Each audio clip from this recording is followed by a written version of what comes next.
Good morning, everyone. I appreciate all of you braving all of the lines and things that you had to get through to be here promptly at 11 for our Beyond Normal panel. Thank you so much for joining us.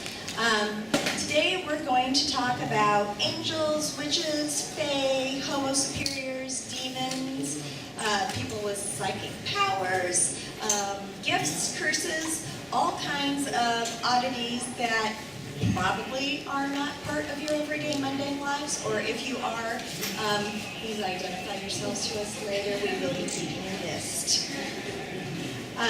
So I'm Maryelizabeth Hart of Mysterious Galaxy, and I'm going to be asking our panelists a few questions for those who feel that they have input on it to answer up front, and then we'll open it up to questions from the floor. And I'm going to start by introducing our panelists, who, of course, never are seated in the order I've written their bio, so you'll have to bear with me as I switch back and forth on my paperwork every so often. So, immediately to my right and your left is Marjorie Liu.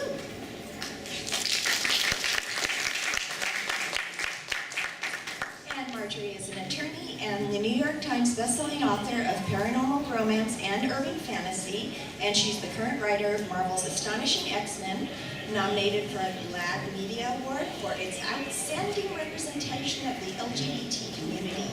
She advises Indiana and Beijing, China, and she's here talking primarily, but not exclusively, about her Hunter's Kiss novels. Welcome, Marjorie. Just clap at any time, really. And next we have Juliet Dark. And at least Juliet's child and best friend should be clapping, please. Thank you. Juliet is one of the pseudonyms of critically acclaimed award-winning literary suspense author Carol Goodman, whose novels include The Night Via and The Lake of Dead Languages. Since the inception of her career, an element of the supernatural, along with an affinity for academia and a deep knowledge of folklore, has pervaded all of her work. With the publication of The Demon Lover, first book in the Fairwick trilogy, she crossed over into the seductive paranormal genre. Appropriately enough, her heroine, Calyx McFay, is a doorkeeper, a half-witch, half-fae professor of folklore and Gothic literature who stands at the threshold of our world and the world of fairy. And Juliet presumably lives in New York, although she may travel to fairy as well. Welcome, Juliet.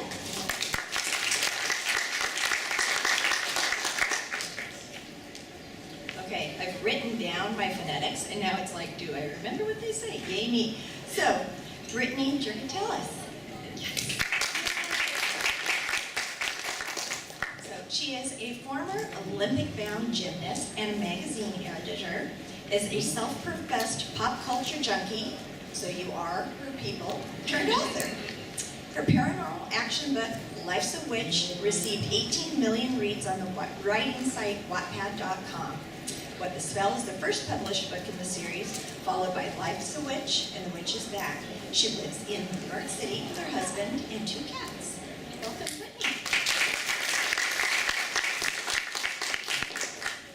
And my longtime friend, Tom Sniegoski. Tom Sniegoski, author of the Fallen novels.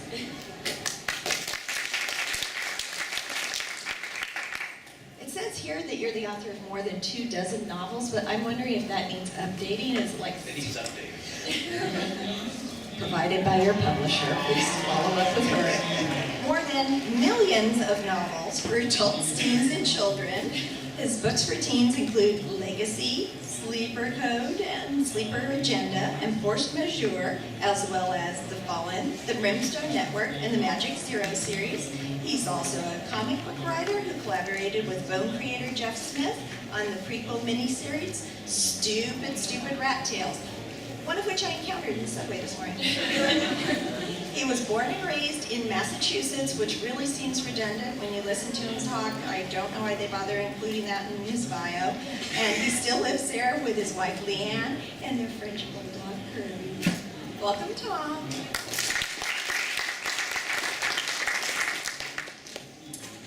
And welcome, Alexandra Bracken.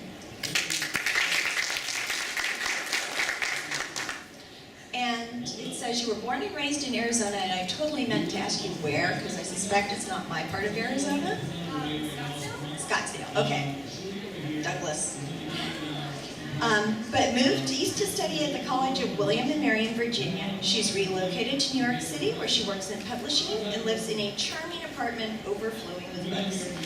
She's the author of the Darkest Mind book series, and Never Fade is brand spanking new and available, I believe, in the autograph area, even though technically it doesn't come out till Tuesday, and brightly woven. So welcome, Alexandra.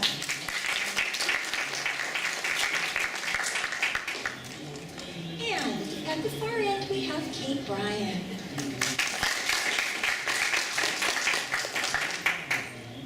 Kate is the pseudonym for author Kieran Scott. I've just gone through this and still did it wrong. She's the author of more than 24 teen novels, including the best-selling Private and Privilege series and The Princess and the Pauper, which was an ALA quick pick. She has also written numerous books in her own name, including the He's So, She's So, and I Was a Blonde Cheerleader trilogies, the first novel of which was nominated as a YALSA Teens Top 10, which is a librarian's recognition, which is very nice. And she's here talking about her Shadowlands trilogy. Welcome, Kate.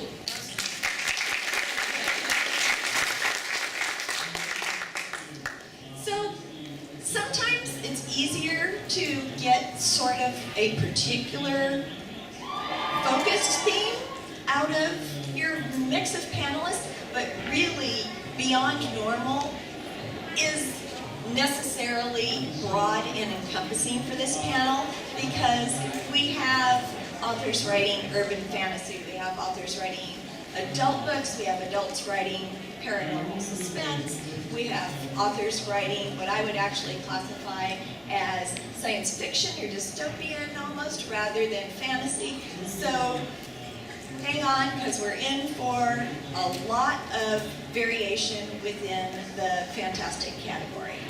So one of the things that I wanted to talk about was the idea of introducing your reader to the world that your characters are operating in, setting the stage, letting them know what it is they're experiencing.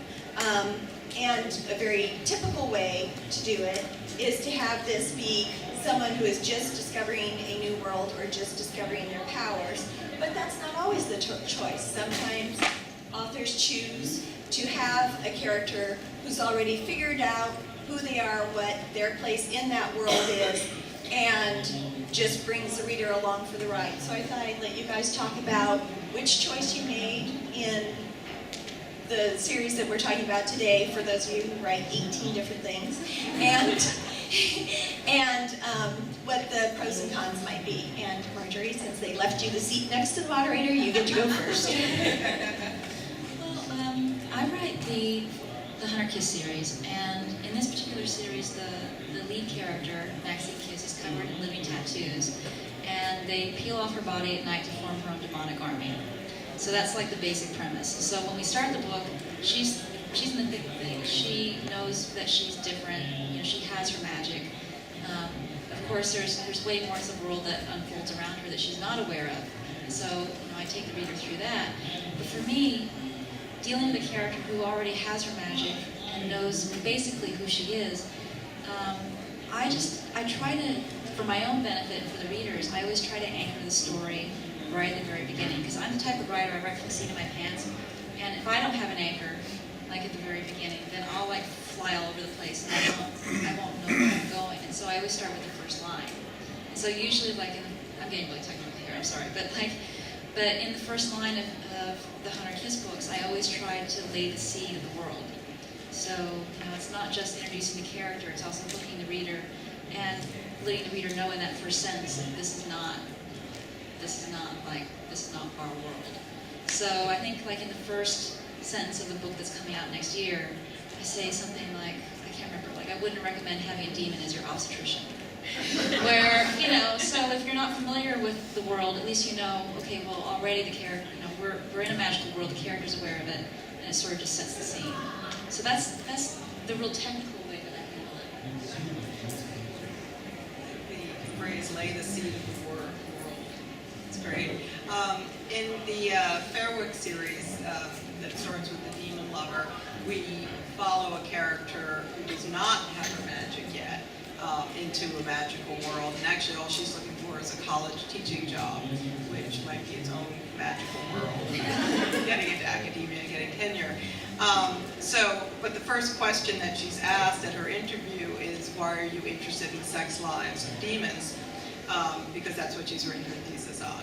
So we have the reader has an idea that we might be in a world that is other than the world we live in, but she, Callie McVeigh, does not know that yet. She's always been attracted to fairy tales. She has written her thesis was called the Sex Lives of Demons. There's something that has intrigued her about this world, but until she gets to Fairwick College and gets a job there and moves into a Victorian house that is inhabited by an incubus, she does not know what she's in for. So I take the reader along into that world as she discovers it, the reader's discovering it. What I found, though, is that when I went to book 2 and book 3, she's already in the world. So then I had the challenge of trying to propel the reader into the world. And you're right, again, the first line that will just hug you right into that. I think the first line of the third book is, do you believe in fairy tales? So very often I use questions from those pesky students who sit out there and ask you questions that are hard to answer. They're not pesky, I like them. So, I'm going to give you 2. Brittany gets all the mics.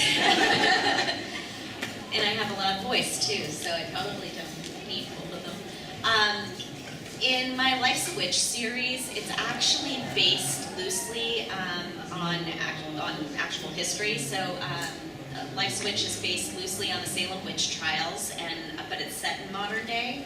However, I use a lot of facts from that time period, from that awful moment in our history of persecution and everything. So, mine's kind of grounded in fact, and then I put my own fictional spin on it.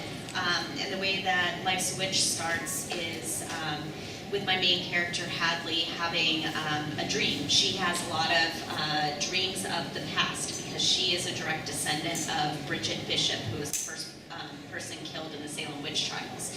So she is getting to see through the eyes of her great-great-great-great-great-great-grandmother and kind of seeing what happened back then, because the book was sparked by my idea of what if the people that were accused back then really were witches?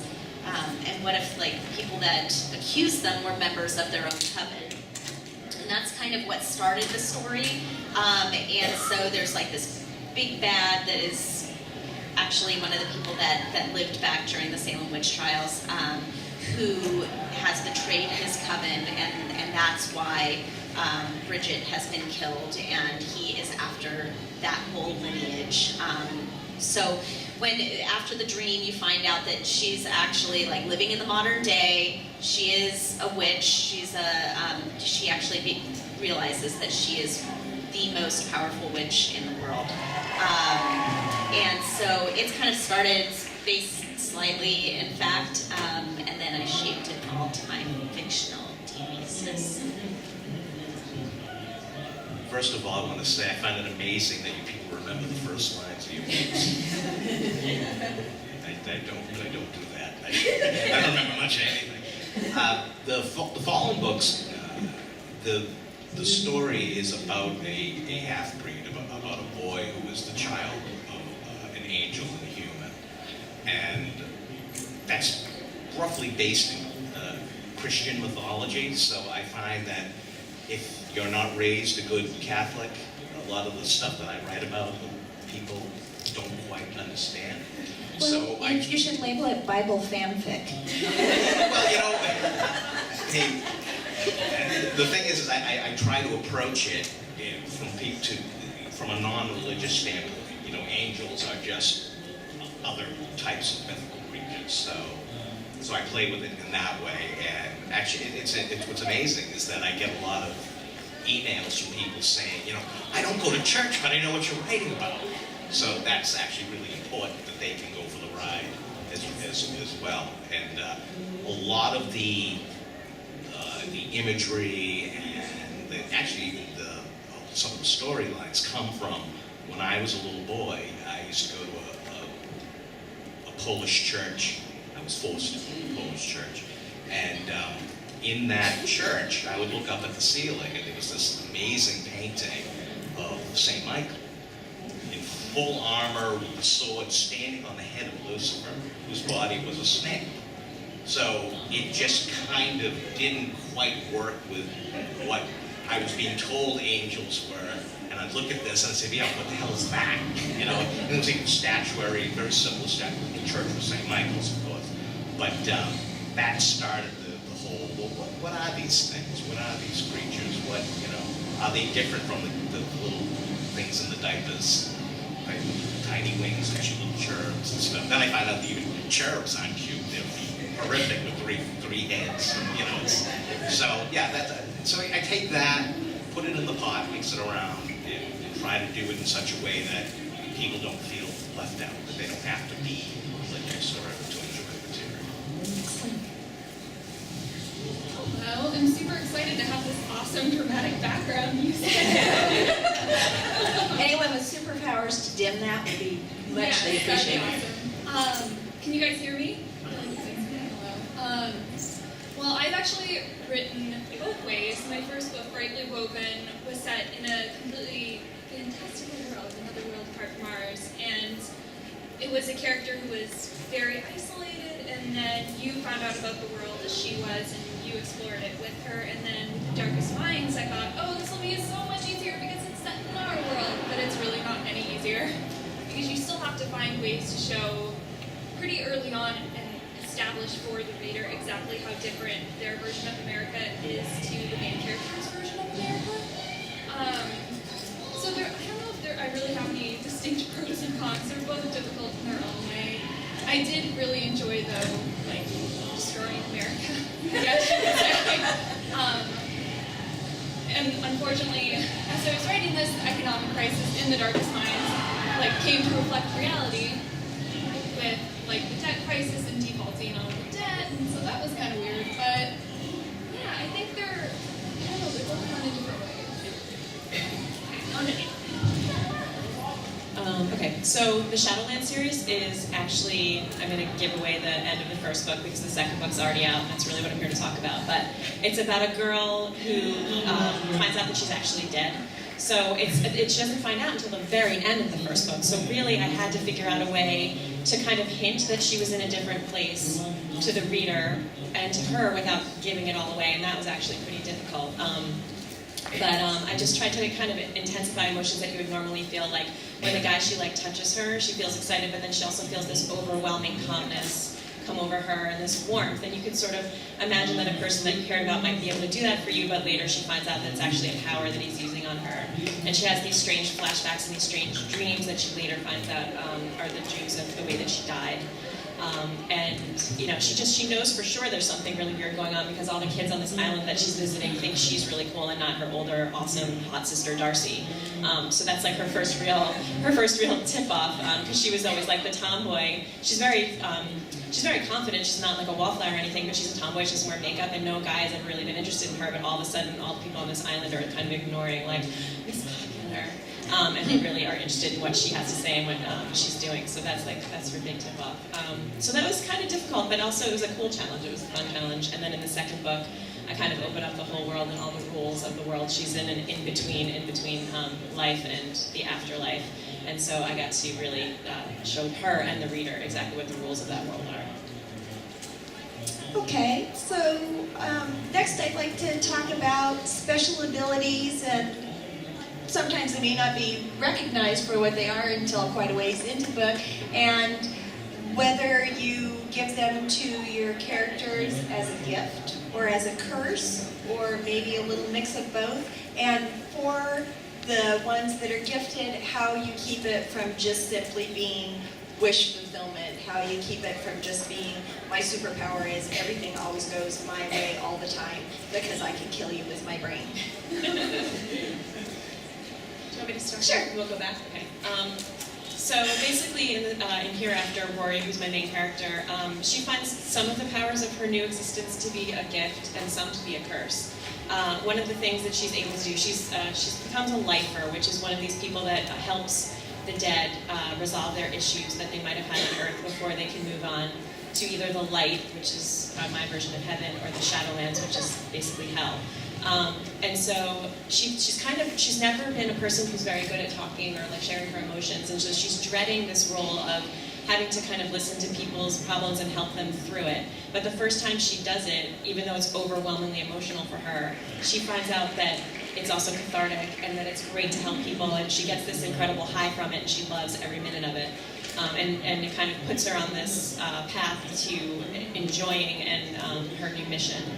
But the one power that she wants to avoid as much as possible is this power that she also has where she is able to touch people and calm them down just by touching them. She doesn't like the fact that she can really manipulate somebody that way. She doesn't think that it's right, and she avoids using it as much as possible. Okay, so the Darkest Mind series is basically, to sum it up very quickly, it's about a version of America in the near future where kids have either been killed by what they think is a virus or they've kind of mutated to develop different mental powers. So some can just move things telekinetically, others can control electricity, some are little fire starters. But Ruby, the main character, is considered one of the dangerous ones, and she has to hide this because she can influence people's thoughts and she can erase people's memories, and initially she sees it very much as a curse because she can't control it and she keeps accidentally pulling other people's memories of her out of their minds. And it's been really interesting to explore her eventually being able to control these abilities, and then the inherent moral crisis in it is having the abilities to begin with already too much because you're invading people's privacy and you're forcing them to do things that they otherwise wouldn't. Or is there kind of some gray area in that where if you're using them for good to help yourself survive and other people survive, like, can it be excused? Or in The Darkest Mind, she really struggles with it, and it's just outright a curse. And then in Never Fade, she kind of goes dark side a little bit, and you see how it snowballs into her using it just casually, and then all of a sudden she's using it too much, and it's like she needs someone else to kind of help her stop and find that point where she's like, you know what, I need to step back from ruining other people's lives. So.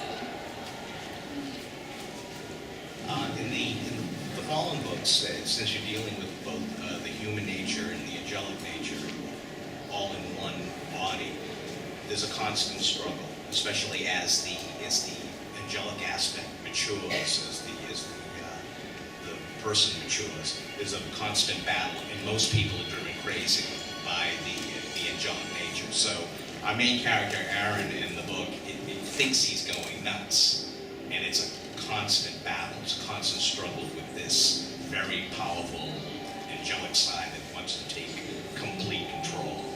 But of course, they do kind of resolve their issues and merge together into a Nephilim, into the perfect merging of a human and an angel. So.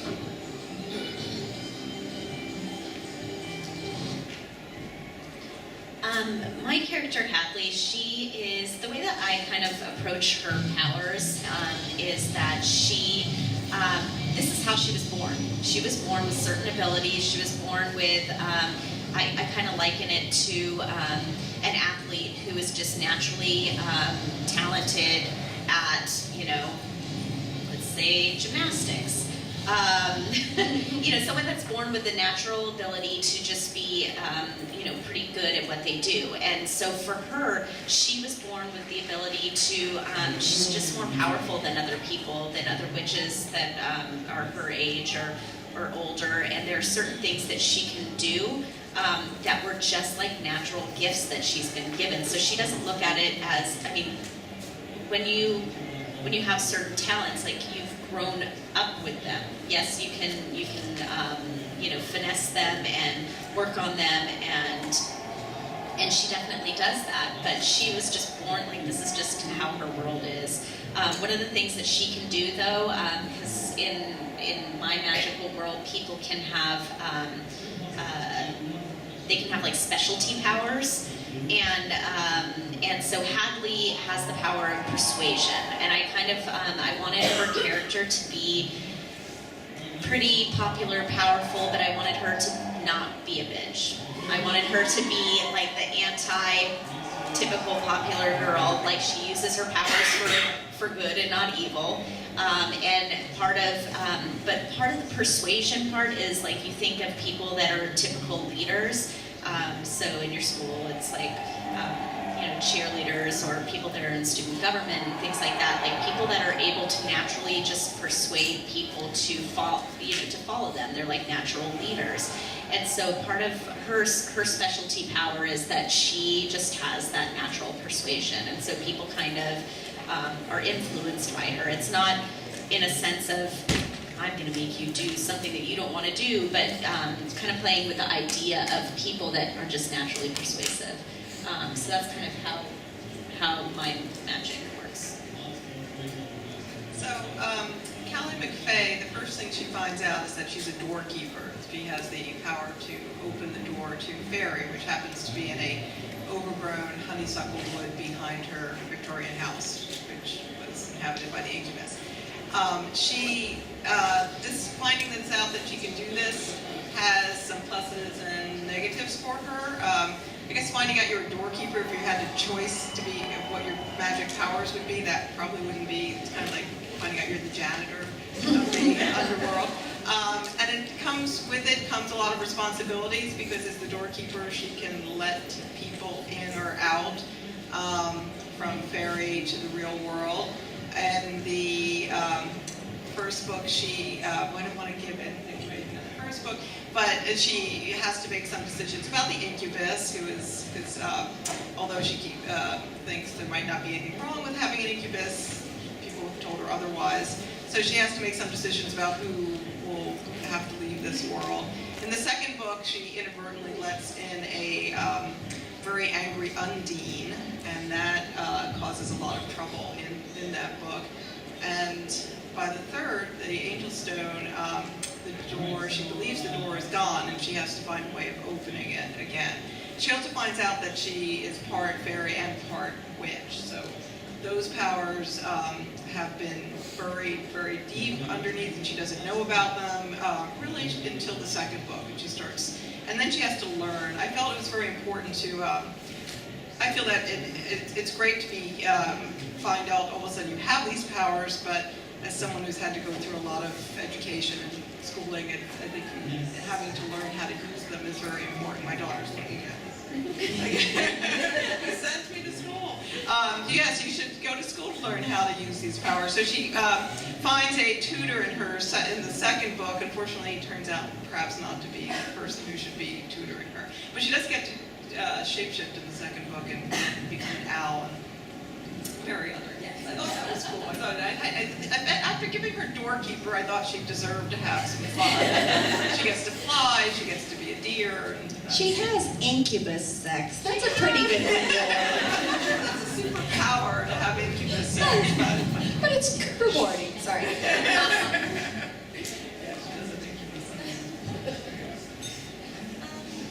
Well, I would say that every character I write, their powers are both a gift and a curse. In the 100 Kiss series, so when the demons cover her body during the day, she's completely, she's immortal. She's invulnerable. A bomb could drop on her, and she wouldn't die. You could throw her to the ocean, to the bottom of the ocean, and the boys would breathe for her. She wouldn't die. But the price for that is that, so the power is passed down from mother to daughter. And the only way that the child can possess these powers is for the mother to die. And so the family history, the tradition for the last 10,000 years, is that each mother has pretty much died a horrible death. You know, usually it's because the daughter is threatened at some point in their lives.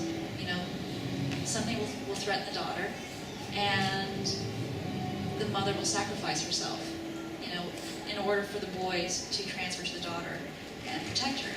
And so it's a very tragic way to have power, because you lose the one person you love the most in order to have this gift. And then in my other series, I write a paranormal romance series, the Dirk of Steel series, which I'm always dealing with creatures that are very other, gargoyles and mermen and witches and psychics. And a lot of these characters are forced to live in pure isolation. They're forced to hide, they're forced to just be very, very alone, because they can't expose themselves to the rest of humanity, because people would consider them to be monsters and freaks. And so the price of their power is loneliness and isolation. And and for both stories, the journey is sort of the path to healing, to coming out of that isolation, to coming out of the pain, and discovering family, discovering love, and learning how to love yourself, despite all the curses despite all the curses of your life, and the gifts that you've been born with. And actually, talking about the fact that you do books that are classified as urban fantasy versus paranormal romance, which are sort of ways that things are broken down for both adult and young adult literature. My question is, does the gender of the protagonist tend to influence the way that the books are regarded? And while, if a boy has an adventure and finds romance, generally speaking, it's not classified paranormal romance, etc. But if a female character does, it often is, it seems to me. So I'd be interested to hearing you guys weigh in on that. And then also, just sort of how helpful and or restrictive you feel subgenres are. They can be a great guide for curators like booksellers and librarians, let alone readers, but can they also be confining? So would you like, as the token non-uterus bearer, to go first? Sure, I'll take this. It's interesting. I find that the Fallen books a lot of the times are in bookstores under paranormal romance. And they're the farthest thing from paranormal romance, because I wrote them like a guy, that's fighting and killing and monsters and stuff like that. But it's those pretty covers. That's what I was just going to say. When the books were originally released, they had these pretty much straight fantasy covers, which were really, really nice covers. But then when they re-released them, I don't even know how many years later, do you remember? I forget what Was it the 4 or gap 5 was. years? Yeah. Like 4 or 5 years later, it was right around the time of the Twilight craze. And they put these black and white, very pretty boys with wings on the covers, which, lots of apps, And it's, it startled me when they sent them, hey, here are the new covers. I'm like, what is that? It was the killing. And I was like, all right, they put that on there, but that, I think, is why they put them in the paranormal romance. I don't think there's any other reason why they go in paranormal. Because obviously they haven't read them. It's killing in the girl books too. Yeah. Yeah, I know, but I feel like I can talk about this from the publishing perspective, because I actually work in book marketing for YA and picture books in middle grade. I feel everyone already knows this, so it won't be revolutionary, but what ultimately happens is that it's not that publishers are chasing trends, but I feel like authors tend to, if they see something's really successful, then publishers are much more likely to buy similar books, and then they align publishers when they pitch to retailers, and then when they're trying to what we call position a book in the marketplace and find what type of readers would enjoy this particular book. Oh, it's the reader who loves Twilight, even if it has nothing to do with vampires and it's a ghost story or something. It inevitably gets a package that looks like Twilight. It's publishers, I feel are trying to make it as easy as possible for a Twilight reader to make that little hop over to the series. It's it's interesting, and I feel with The Darkest Minds, it gets pigeonholed into dystopia because it came out right in the middle of the dystopian craze, but it really is more, I would say, science fiction and even a little paranormal. Until it all comes true on October 17th, and we blame you. In which case it is reality. So, Exactly. So yeah, like again, it's like the book by its cover or its marketing or tagline. Just work for yourself. I feel I've been doing this for a long time. I started out as an editor, and when I first started out, I wrote straightforward, realistic romance. And I've watched, the YA section of every bookstore explode. I mean, it's humongous now. So for me, there was a point at which everything was shoved in there together, and I had books out like I was an online cheerleader, which were these cute little, just above middle grade books about a girl who moved from New Jersey to Florida and joined a championship cheerleading squad. And it was like mushed up in there with all these dark books. And I felt like it didn't really belong, and the kids couldn't find what they were looking for. So when they started separating things into supernatural or, basically the Twilight section, and then they had, and then everything else. But when, eventually it became possible to find like the Suzanne Colasanti and Sarah Dessen romances away from all of the vampire and zombie and ghost books and everything. And I thought that was really helpful, because if I was a kid, I felt self-conscious just walking around as a kid. So walking into a bookstore and looking for what I wanted, I was really self-conscious. So if I was able to zone in, there's the pink and white and happy books, and there's the dark and gray, and that would help. Thank you, marketing. Yeah, exactly. So now I think it's gotten a little insane, because now you walk into the bookstores and it's like paranormal YA romance, paranormal, YA adventure, paranormal YA vampire. And now it's just gotten insane, and I feel like they don't sometimes really know where they're supposed to be putting these books. And Shadowlands actually, I think, posed a little bit of a problem, because it's really just about limbo. It's not really paranormal, it's more of just like a different world, Right, it's now we need a limbo section. It's all my fault. Limbo. But yeah, so that's my thought.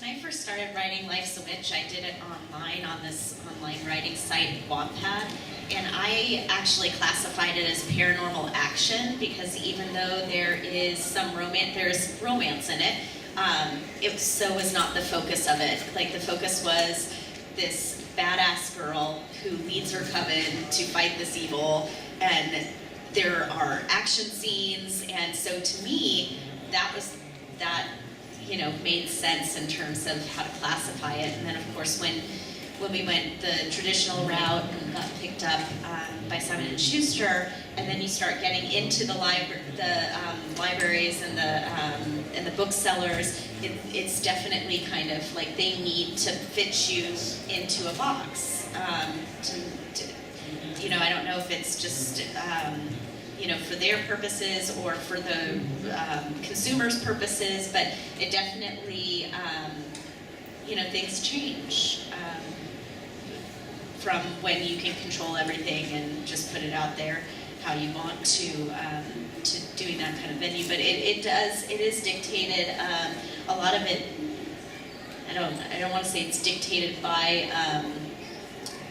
booksellers, but their input is very much looked at. And so if the covers, if the classification and all that stuff doesn't fit in with what they think is that genre, things will change. Like my cover was completely different to the one that you see now, mostly because booksellers said, this doesn't look paranormal romance, and so it changed because of that. So I don't know. When I talk to people about it, to me, it's paranormal action, because it does deal with the paranormal. It's mostly action. It has a love story, but that's not the focus.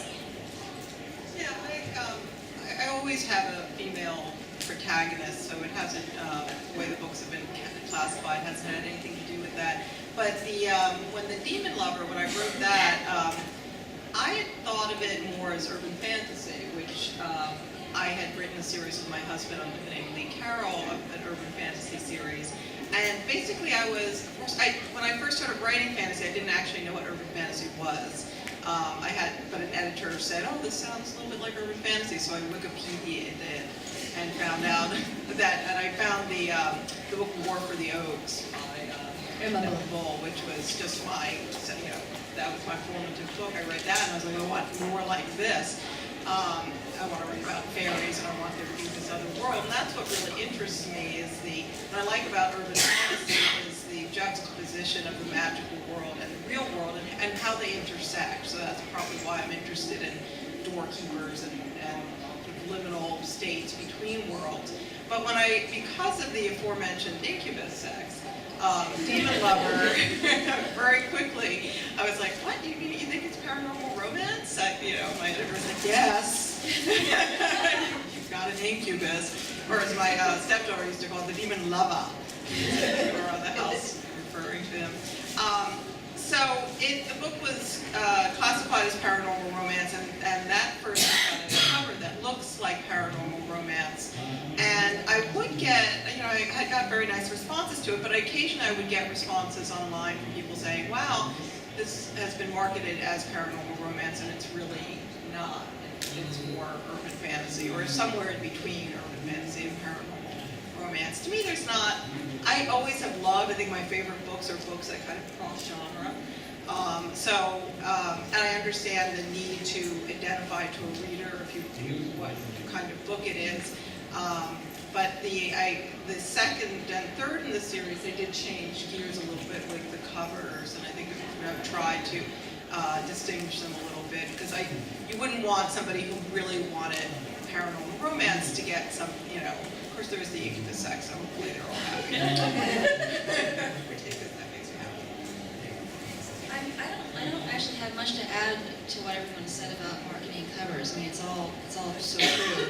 I mean, I think the only thing I would address would be the first part of the question about gender, and which is sort of, I mean, it's one of those tricky questions, because to talk about it, you can almost come off as sounding like prickly, but there's so many nuances and issues to it, especially as someone who's coming out of the comic book industry, which is very male dominated.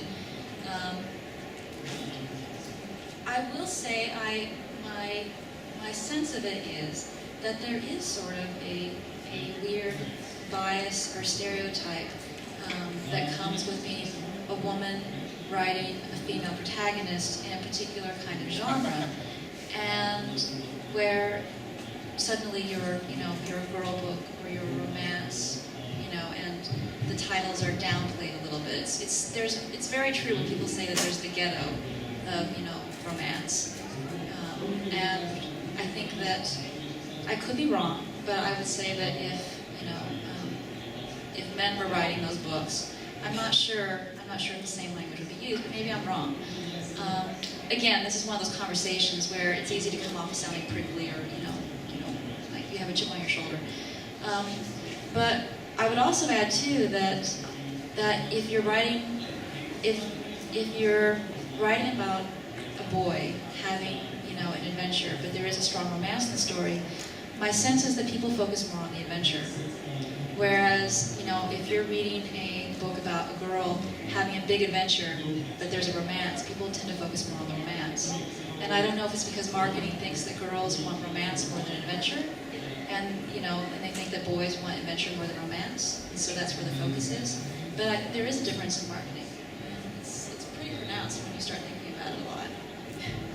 And for whatever reason, this just made me remember something, which was one thing I thought was extremely interesting is in the catalogs for spring 2014, a young adult publisher has a LGBT romance on their list, and it's simply listed as young adult romance, and I thought that was splendid.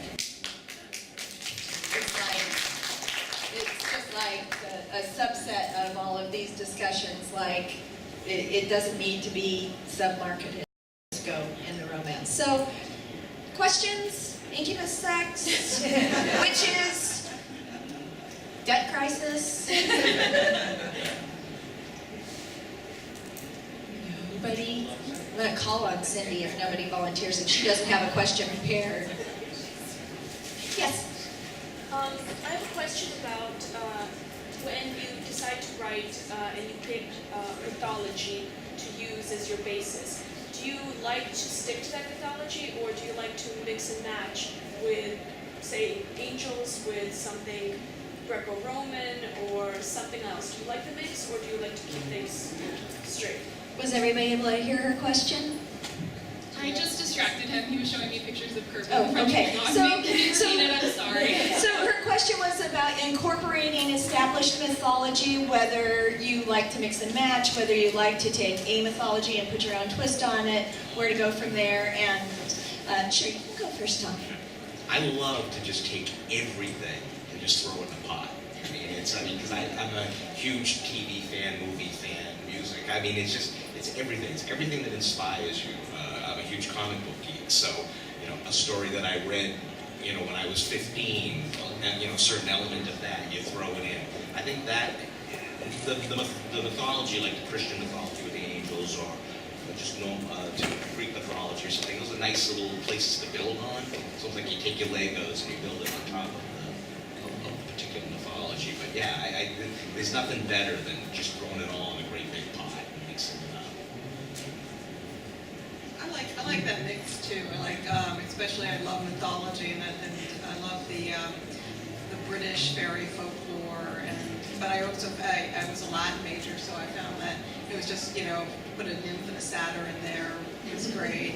And then to keep looking into the source material and finding because there's so much there that you can play with, and then especially I think because my character is an academic, so some of what she recognizes from the source material, and it's fun.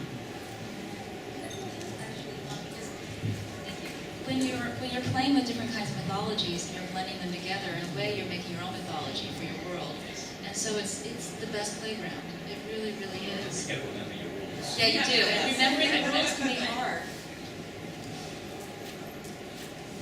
Casey, do you want to weigh in? Because you kind of didn't, you didn't. Like you said, for you the light and the Shadowlands sort of have parallels in what we know, but you're also off the book in a lot of ways. It was hard because I grew up Catholic, and there's very strict visions of all these things, and my publisher, of course, didn't really want me to be too religious about it because they didn't want to offend anyone, and this, that, and the other. So I did try to make up my own rules about everything, and really, for me, the rules, the way you get into the light is, I go by nobody's perfect, so the way you get into the light is just basically, if you did things that were, under the bar, under the table, or whatever on Earth, you have to resolve them in your time in the in-between, to the satisfaction of the powers that be, and then you're allowed to enter the light. And so it's really only the really, really horrible, axe murderer type people that end up in the Shadowlands. And what ends up happening in Hereafter, which is the second book in the trilogy, is that for the first time ever, the in-between is called Juniper Landing, the island that she's on, and things just start to go really awry there. She finds out that for the entire existence of this place, it was always a beautiful place to live, and it's always 75, just like San Diego. It's always sunny, 75 degrees, and things start to die, flowers start to die, leaves start to fall off trees, insects appear, and there's never any insects. Someone gets stung by a bee, and it's like everybody freaks out because there's never any insects. So it's sort of like evil starts to infiltrate a little bit, and they're trying to figure out why. And I don't want to give away everything, but by the end of the book, they do find out that people are basically being sent to the wrong place, and that's kind of upsetting the balance of everything. So in the third book, things are just completely insane. So it was like I set up all these rules, and then in the third book, I ended up breaking a lot of them because since the world is falling apart, the rules are being broken, and it was interesting to try to figure out which rules I wanted to break and which ones I thought were, that was going too far. I didn't want to just lose my reader completely and say, I'm going to do whatever I want now, So it's an interesting balance. I'm actually working on the third book now, trying to really get through all that. But I think it is more fun to really create your own place and bring in things that you know or that you believe, but also kind of mess with them a little bit. And the next thing I'm doing is based on Greek mythology, but I turned Eros, who was really Cupid, into a girl. So, and as I'm reading all the Greek mythology books and trying to remind myself of everything, I realized that, people have different versions of the myths already. So I just sort of, went with my favorite versions of things and also added some things that I felt would be cool. And I think just touching on that, I don't know about you guys, but me as a reader, or just as, someone who enjoys stories, I don't want a regurgitation of something that someone else has already done. There have been TV shows that have been about a specific topic that just haven't thought of anything new. And for me, like, I can't get on board with that. Like, I like the ones that come up with their own twist on it. And I think that as storytellers, that's really what we want to do. I mean, they say that, you know, every story's basically been done, but you have to make it your own. You have to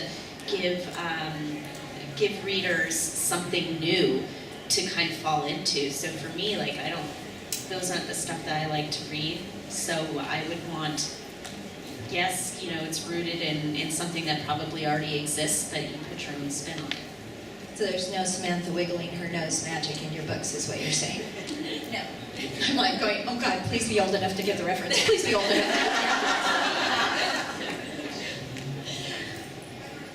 So, and you're also just sort of freeform, but you probably had to set rules with regard to limits or not limits, or? Yeah, I think the only thing I can really add to this discussion now is I think it's usually helpful as a writer to have some familiar element of like a mythology that it's like an easier entry point for the reader to then be immersed in like a completely new world. So I think that's like a fun way to mix, just have like something in particular to be very familiar and then like shout something different.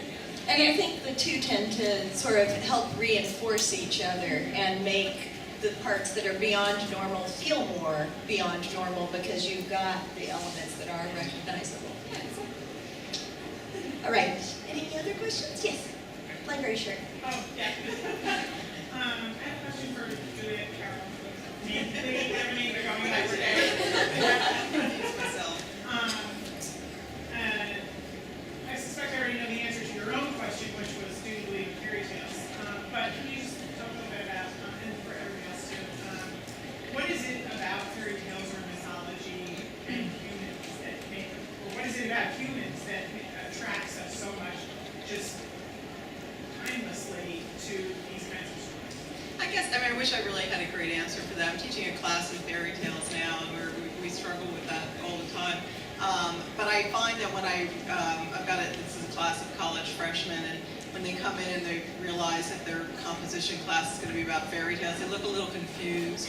But then they are so confused because they just showed up at college that when we start reading the fairy tales and they realize the stories are about people wandering into strange woods and getting lost on the path and all the, you know, wolves and dangers that are out there. They like the stories both because they're comforting, they're stories they remember, they usually remember them from the Disney version, and so a reminder of their childhood is very satisfying, but also they're on a quest, they're on an adventure, and that's I think what we all are on, and we all love to read these stories about quests and adventures, and these are the oldest versions of them. And again, also the flexibility of them, I think, is, you know, the myths have been retold so many times that we can all tell our own version of it. Every culture. Yes, every Culture culture has tells. this very similar story. Yeah. So, yeah, it's really rich, and I love them, you know, so it's fun to use them. And does anybody have a feeling for whether or not some of the resurgence of the various supernatural fiction subgenres is tied to increased technology in our world, or concerns like there's this weird, like, vampires are popular when everybody's doing well because they're kind of the elite, and zombies are popular like in times of economic crisis and stuff because we just all feel like there's this oncoming wall of the undead. So do you guys have any theories about the popularity of fiction beyond normal and you know, possible ties to real world concerns?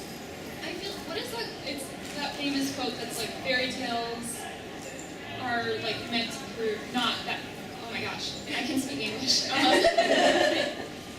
Dragons They're not there to prove, yeah, I don't think I knew exactly what I was trying to say. It's like fairy tales aren't meant to prove that dragons exist, but that we can defeat the dragon. So I think maybe in times of economic trouble, you're kind of like looking for reassurance that, like, yes, we can get through the debt crisis if we can defeat a zombie army. Like, I think people, and also I'm sure it's escapism too, just like don't know, vampires being popular, you know? That's weird. It sort of makes sense. I feel like, for me, I'm sorry. I feel like there's very little that shocks me anymore in the real world, other than people's like ability to be truly evil. Every once in a while, that really shocks me. But when you read a story, like Alex was saying before, that really turns something on its head or really surprises you, I feel like people just kind of long for that, to be surprised in a good way or a bad way, or just kind of have that moment of like, oh, that's what's going on, you know? And I think that fairy tales have like the endless ability to do that, and mythologies and anything just otherworldly, because it's not what we're expecting, and if somebody does it right, you can have that moment, and that's really important. And we're just speaking about like these different times and, you know, these different things that we've gone through. I remember going to see Harry Potter in a packed theater like right after September 11th, really soon after, and our emotions were just so heightened. Everybody was so tense, and everybody was so, you know, feeling like it was going to happen again and all this stuff, and that like when he defeated Voldemort at the end, it was like, yeah, you know, like we can do it, we're going to be okay. So it's very cathartic. I think that, you know, they have the ability to make us feel like we can overcome the craziness that we're dealing with. And I was just going to say quick, I think related to that, I think realism can't always convey the truths that we need to hear. And so for example, you know, with the graphic novel Mouse, which deals with the Holocaust, you have mice portraying the Jews and cats portraying the Nazis, and it's sort of a graphic memoir about the Holocaust, but it tells the story in a way it's real, but it's not. It's also coached in fantasy, even though everything that happens in the story is real. And it makes it, your walls come down. You like take the story in and you digest it in ways that you might not really be able to if you were dealing with a straight, you know, real, like absolutely like human-based take, you know, story of the Holocaust. And so it's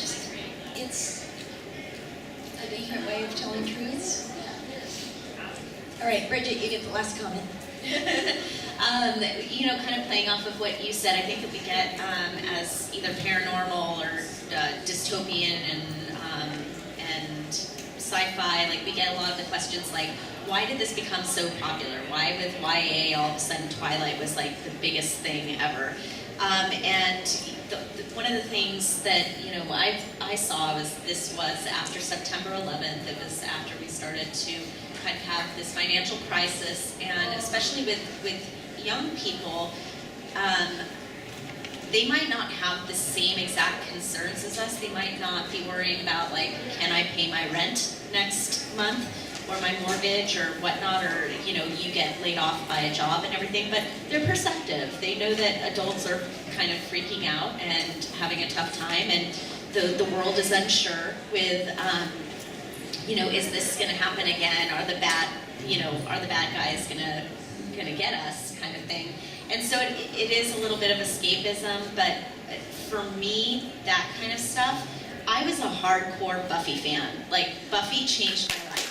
So, thank you. This is the only room that other people kind of react that way and understand what I mean.